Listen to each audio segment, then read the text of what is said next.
This chapter shows how bottomless is Jesus' love for everyone. The town of Kerioth, we never think about it. Well, Judas Iscariot is the name of Judas, but it's known from biblical commentaries that Judas is also thought to be the man of Kerioth. And what does Kerioth mean? Well, it's the town where he comes from. We get it clear from Maria Valtorta's visions, so we can also call him Judas of Kerioth. We never think about, even if we don't know the name Kerioth, where Judas comes from. What will the consequences of the greatest crime that's ever been? And yes, the greatest crime. It's greater than the Holocaust, which is today's greatest crime for non-believers. But the killing of Christ is the greatest crime that ever has been or ever will be or ever could be. Because it's the killing of God made man. And you can't get worse than that. So the greatest criminal is not Adolf Hitler or Joseph Stalin or Chairman Mao. It is Judas Iscariot.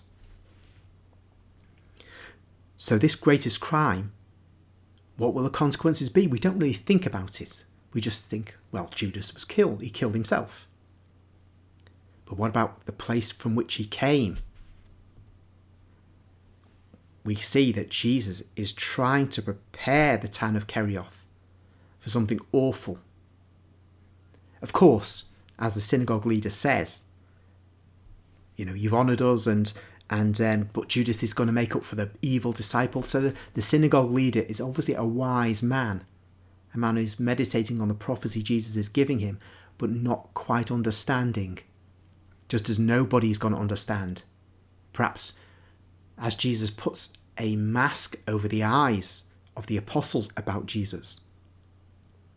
So he, or the Father, puts, and this is speaking of the same thing in a way, God puts a mask over the eyes of all Israel, apart from the villains, the wicked ones, who are conspiring with Judas, as to the nature of Judas and the crime he's going to commit.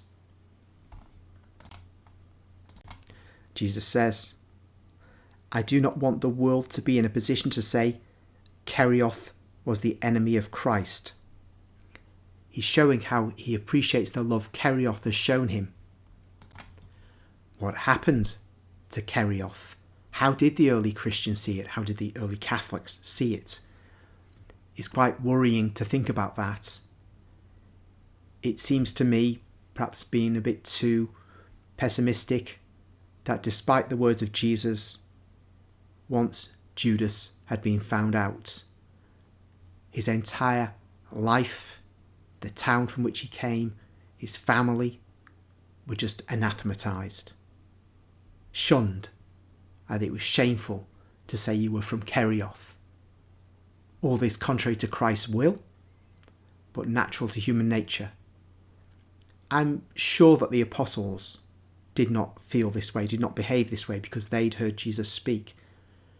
But of course, the further away you get to the 72 disciples, then you get to the broader group, all having less and less connection with this event, this speech of Jesus's, all therefore more vulnerable to the natural human instinct to be against anybody from Kerioth.